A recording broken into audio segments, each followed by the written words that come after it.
পটুয়াখালীর বাউফল উপজেলার চন্দ্রদ্বীপে বিএনপি ও জামায়াতের মুখোমুখি মিছিলকে কেন্দ্র করে সংঘর্ষের ঘটনা ঘটেছে। এতে অন্তত ২০ জন আহত হয়েছেন। ঘটনার পর এলাকায় চরম উত্তেজনা বিরাজ করছে। রবিবার বিকেলে চন্দ্রদ্বীপ ইউনিয়নের ভান্ডারিয়া বাজার এলাকায় এ সংঘর্ষ হয়।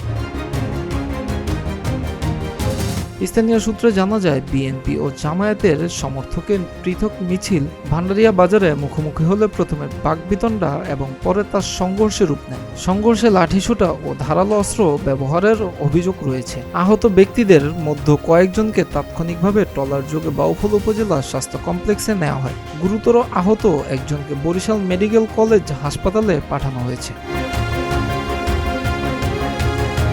জামায়াতে ইসলামের প্রার্থী ডাক্তার শফিকুল ইসলাম মাসুদ বলেন, আমার কর্মীরা শান্তিপূর্ণ মিছিল নিয়ে যাওয়ার সময় বিএনপির লোকজন হামলা চালায়। এতে আমার অন্তত ১৫ জন কর্মী আহত হয়েছে। অন্যদিকে বিএনপির পক্ষ থেকে পাল্টা অভিযোগ করা হয়েছে। বাউফল ২ আসনের বিএনপি প্রার্থী শহীদুল আলম তালুকদার বলেন, তার এক কর্মীকে কুপিয়ে গুরুতর আহত করা হয়েছে। তিনি আরো বলেন, আমাদের একজনকে কুপিয়ে আহত করা হয়েছে, তাকে হাসপাতালে নেওয়া হচ্ছে। এই মুহূর্তে এর বেশি কিছু বলতে পারছি না। আহত লোকজনকে হাসপাতালে নেয়ার পর বাউফল উপজেলার স্বাস্থ্য কমপ্লেক্স চত্বরে বিএনপি ও জামায়াত সমর্থকের অবস্থানকে কেন্দ্র করে আবারও উত্তেজনা ছড়িয়ে পড়ে। এক পর্যায়ে উভয় পক্ষের মধ্যে পাল্টাপাল্টি ধাওয়ার ঘটনা ঘটে।